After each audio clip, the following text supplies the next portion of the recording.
வணக்கம், welcome to mind mastery secrets. பிரமிக்க வைக்கும் மகத்தான வெற்றிகளையும் சாதனைகளையும் NLP மூலம் எப்படி சாத்தியமாக்குவது அப்படிங்கறத பத்தி தான் இந்த வீடியோல பார்க்க போறோம். அது மட்டும் இல்லாம ஒரு சிறந்த பவர்ஃபுல்லான எளிய வழிமுறையையும் நான் உங்களுக்கு இந்த வீடியோல சொல்லியிருக்கேன். அதே மாதிரி இந்த வீடியோனுடைய கடைசியில ஒரு 3 ஸ்டெப் ஃபார்முலாவை பத்தியும் சொல்லியிருக்கேன். அதனால இந்த வீடியோவை கண்டிப்பா கடைசி வரைக்கும் ஸ்கிப் பண்ணாம பாருங்க. இந்த 3 ஸ்டெப் ஃபார்முலா எதுக்கு அப்படின்னா, உங்களுடைய மகத்தான வெற்றிகள் சாதனைகள் எதுவா வேணாலும் இருக்கலாம். அதை இந்த 3 ஸ்டெப் ஃபார்முலாவை பயன்படுத்தி எப்படி அடைவது அப்படிங்கறத பத்தி சொல்லியிருக்கேன். அதனாலதான் இந்த வீடியோனுடைய கடைசி வரைக்கும் பாத்தீங்கன்னா அது உங்களுக்கும் பிடிபடும். முதல்ல நம்ம ஒரு கற்பனை கதைக்குள்ள போலாம். ஒரு 70 வயசு பெரியவர் ஒருத்தர் இருக்காரு. அவருடைய வீட்டுக்கு வெளியில, அதாவது அந்த காம்பவுண்ட் வால்க்கு வெளியில பாத்தீங்கன்னா ஒரு 500 செங்கல் வாங்கி அவர் போட்டு வச்சிருக்கிறாரு. இப்ப அந்த 500 செங்கல்லையும் அவருடைய காம்பவுண்டுக்குள்ள அவரு கொண்டுட்டு வைக்கணும். அவரால முடியுமா அப்படின்னு நம்ம கிட்ட எல்லாம் கேட்டா, இல்ல அது எப்படி முடியும், ஒரு 70 வயசு பெரியவர் ஆச்சு, அவரால முடியுமா, முடியாது கண்டிப்பா அப்படின்னு தான் சொல்லுவோம். ஆனா நான் சொல்ல போற இந்த ஒரு எளிய வழிமுறைய அவரு பின்பற்றி இருந்தா எப்படி அந்த 500 செங்கல்லையும் தன்னுடைய காம்பவுண்டுக்குள்ள கொண்டு வச்சிருக்க முடியும் அப்படிங்கறத பத்தி நான் இப்போ விளக்கமா சொல்றேன். அவர் போய் காலையில ஒரு 2 செங்கல் எடுக்கிறாரு. எடுத்து கொண்டு காம்பவுண்டுக்குள்ளார அடுக்கிறாரு. இப்ப கொஞ்சம் ஈஸியா இருக்கே, மறுபடியும் இன்னொரு செங்கல். இந்த மாதிரி காலையில மட்டும் ஒரு 5 நடை கொண்டுட்டு 5 முறை 2 செங்கல்லாம் கொண்டு உள்ள காம்பவுண்டுக்குள்ள அடுக்கிறாரு. அதே மாதிரி அன்னைக்கு சாயங்காலமும் அதே மாதிரி 2 செங்கல்லாம் 5 முறை கொண்டு அடுக்கிறார். அப்போ ஒரு நாளைக்கு 20 செங்கல்ல கொண்டு உள்ள வச்சுட்டார். இதே மாதிரி அவர் தொடர்ச்சியா தினம் 20 செங்கல்ல கொண்டு காம்பவுண்டுக்குள்ள அவர் அடுக்கி இருந்தா கண்டிப்பா 25 நாட்களுக்குள்ள அந்த 500 செங்கலையும் அவரால் அந்த காம்பவுண்டுக்குள்ள கொண்டு அடுக்கி இருக்க முடியும். இப்ப இதுதான் நம்ம NLPல சங்கிங் அப்படின்னு சொல்றோம். அதாவது நம்ம முன்னாடி பெரிய வேலை, ஒரு பெரிய இலக்கு இருக்குது அப்படின்னா அதை நம்மளால முடிஞ்ச அளவு ஒரு சிறு சிறு பகுதிகளாக பிரிச்சுக்கிட்டு அந்த சிறிய பகுதிகளை நம்ம தொடர்ச்சியா அடைவதன் மூலம் இந்த பெரிய டாஸ்கை நம்ம கம்ப்ளீட் பண்ண முடியும், செஞ்சு முடிக்க முடியும் அப்படிங்கறதா.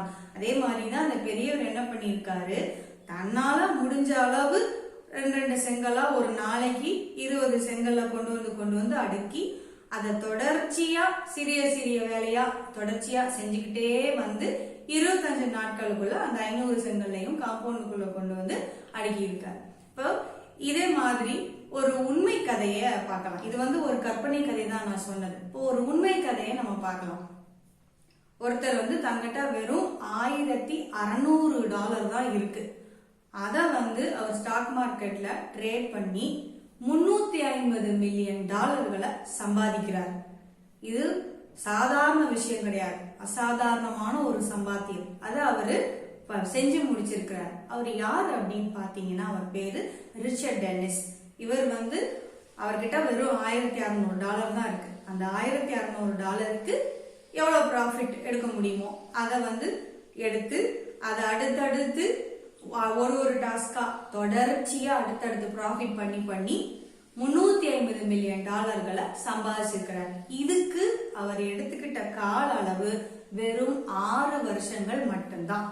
இப்போ இது இந்த மாதிரி நாமளும் நம்மளுடைய பெரிய வேலைகளை சிறு சிறு பகுதிகளா பிரிச்சு ஒவ்வொரு சின்ன சின்ன இலக்கையும் அந்த குறிப்பிட்ட கால அளவுக்குள்ள நம்ம செஞ்சுக்கிட்டே வரும் பட்சத்துல பெரிய வெற்றி, பெரிய சாதனைகள் அப்படிங்கிறது நமக்கும் சாத்தியம்தான் அப்படிங்கிறது தான் இந்த 2 கதைகள் மூலமா நான் உங்களுக்கு விளக்கமா சொல்லியிருக்கேன். ஒன்று கற்பனை கதை மூலமாகவும் இன்னொன்று உண்மை கதை மூலமாகவும். இந்த இடத்துல நான் ஏற்கனவே சொல்லியிருந்தேன் இல்லையா, ஒரு 3 ஸ்டெப் ஃபார்முலா, அதை பத்தி சொல்றேன். இந்த 3 ஸ்டெப் ஃபார்முலாவை உங்களுடைய இலக்குகளை அடைவதற்கு எப்படி அப்ளை பண்றதுங்கிறத அடுத்தது சொல்றேன். முதல்ல 3 ஸ்டெப் ஃபார்முலா. முதல் ஸ்டெப் என்ன அப்படின்னா, உங்களுடைய பெரிய இலக்கு என்ன, அதை அடையிறதுக்கு உங்களுக்கு எவ்வளவு காலம் ஆகும். அப்ப உங்களுடைய இலக்கு அதை அடைவதற்கான ஒரு கால அளவு, இதுதான் ஃபர்ஸ்ட் ஸ்டெப். இதை நீங்க முதல்ல உறுதியா டிசைட் பண்ணிக்கணும். ரெண்டாவது என்ன அப்படின்னா, அந்த பெரிய இலக்கையும் பெரிய கால அளவையும் நீங்க சிறு சிறு பகுதிகளாக பிரிச்சுக்கணும். மூன்றாவதா நீங்க பிரிச்சு வச்சிருக்கீங்க இல்லையா சிறிய இலக்குகளை, அந்த சிறிய இலக்குகள் ஒவ்வொரு சிறிய இலக்கையும் அந்த குறிப்பிட்ட குறுகிய கால அளவுக்குள்ள நீங்க தொடர்ச்சியா அடைந்து கொண்டே வருவதுதான் மூன்றாவது ஸ்டெப். இப்போ இத ஒரு சின்ன எக்ஸாம்பிள் வச்சு எப்படி இந்த 3 ஸ்டெப்பையும் அப்ளை பண்றது அப்படிங்கறத பத்தி பார்க்கலாம். இப்போ எக்ஸாம்பிளுக்கு நான் எது எடுத்துக்கிறேன் அப்படின்னா நம்ம வெயிட் லாஸ் ஜர்னி எடுத்துக்கலாம். ஸோ வெயிட் லாஸ் ஒரு பர்சன் இருக்காரு, ஒரு நபர் இருக்காரு, அவருக்கு 90 கிலோ எடை இருக்கு. அவர் கண்டிப்பா 20 கிலோ எடையை குறைக்கணும், அதாவது அவருடைய எடை அளவு 70 கிலோவா ஆகணும் அப்படிங்கிறது தான். அதுக்கு அவர் முதல்ல பாடி செக்அப், ஹெல்த் செக்அப் எல்லாம் பண்ணிக்கிறாரு. அதுக்கப்புறம் ஒரு ஃபிட்னஸ் ட்ரெயினர்கிட்ட போய் அவர் பாடிக்கு ஏற்றத்தக்கதான ஒரு ஃபிட்னஸ் எல்லாம் என்னென்ன பண்ணணுங்கிறத பிளான் பண்ணி ப்ரிப்பேர் பண்ணி வாங்கிக்கிறாரு. அதுக்கப்புறம் டயட்டீஷியன் போய் எதெல்லாம் சாப்பிடணும் அப்படிங்கிற பிளானையும் ப்ரிப்பேர் பண்ணி வாங்கிக்கிறாரு. இப்போ அவரு வெயிட் லாஸ் ஜர்னிக்குள்ள வராரு அப்படின்னு வச்சுக்கலாம். ஸோ முதல் ஸ்டெப்பா அவர் என்ன டிசைட் பண்ணணும், அவர் எத்தனை கிலோ வெயிட் லாஸ் பண்ணணும், எவ்வளவு கால அளவுக்குள்ள. அப்ப 20 கிலோ அப்படிங்கறத நம்ம எக்ஸாம்பிளுக்கு எடுத்துக்கிறோம். 20 கிலோ வெயிட் லாஸ் பண்ணணும் 10 மாசத்துக்குள்ள அப்படின்னு வச்சுக்கலாம். இது முதல் ஸ்டெப் அவர் பிரிச்சுட்டார். ரெண்டாவது ஸ்டெப் என்ன பண்ணணும், அந்த பெரிய இலக்கான 20 கிலோ, பெரிய கால அளவான 10 மாதங்கள், இதை சிறு சிறு பகுதிகளை அவரு பிரிச்சுக்கணும். உதாரணமா ஒரு வாரத்துக்குள்ள 500 கிராம்ல இருந்து 750 கிராம் வரைக்கும் எடையை குறைக்க முடியும். ஹெல்தி வெயிட் லாஸ் அது பண்ண முடியும். அப்போ ஒரு மாசத்துக்கு எவ்வளவு பண்ண முடியும், ஒரு 2 கிலோ குறைக்க முடியும். அப்போ ஒவ்வொரு மாதமும் பிரிச்சுக்கிறார். ஒவ்வொரு மாதமும் 2 கிலோ அப்படிங்கிறது, அதாவது 2 கிலோங்கிறது அந்த வெயிட் லாஸ், அப்புறம் மாதம்ங்கிறது அந்த கால அளவு. இப்ப இந்த பிரிச்சல் நடந்த பிறகு மூன்றாவது ஸ்டெப் என்ன பண்ணணும், ஒவ்வொரு மாதமும் அந்த 2 கிலோவை குறைக்கிறதுலதான் ஒரு போக்கஸ் இருக்கணும். இந்த ஒரு மாசம் 2 கிலோ, அடுத்த மாசம் அடுத்த 2 கிலோ, இப்படி தொடர்ச்சியா அவர் வெயிட் லாஸ் பண்ணிக்கிட்டே போகும் பட்சத்துல கண்டிப்பா அந்த 20 கிலோ வெயிட் அப்படிங்கறத லாஸ் பண்ண முடியும், அதுவும் 10 மாசத்துக்குள்ள. இது சாத்தியமான ஒரு விஷயம்தான். அப்போ இது நான் உங்களுக்கு வெயிட் லாஸ வச்சு இந்த 3 ஸ்டெப் ஃபார்முலாவை நான் உங்களுக்கு சொல்லியிருக்கேன். இது மாதிரி உங்களுடைய சாதனை, உங்களுடைய இலக்கு எதுவா வேணாலும் இருக்கலாம். உதாரணத்துக்கு நீங்க இப்போ ஒரு போர்டு எக்ஸாம் எழுத போற ஒரு ஸ்டூடெண்டா இருக்கலாம், இல்லைன்னா ஒரு கவர்மெண்ட் எக்ஸாம் எழுதி கவர்மெண்ட் போஸ்டிங் வாங்கணும் அப்படிங்கிறதுக்காக படிச்சுட்டு இருக்கக்கூடியவரா இருக்கலாம், இல்லைன்னா ஒரு பெரிய தொழில் தொடங்கி அதுல இவ்வளவு காலத்துக்குள்ள இவ்வளவு ப்ராஃபிட் நான் ரீச் பண்ணணும் அப்படிங்கிற லட்சியம் கொண்ட நபரா இருக்கலாம், ஒரு பெரிய புக்கை நான் இவ்வளவு காலத்துக்குள்ள படிச்சு முடிக்கணும் அப்படிங்கிற சிந்தனை கொண்டவரா இருக்கலாம், இல்லைன்னா ஒரு புக்கை நான் இவ்வளவு இந்த காலகட்டத்துக்குள்ள எழுதி முடிக்கணுங்கிற ஒரு உயரிய லட்சியம் கொண்ட நபரா இருக்கலாம்.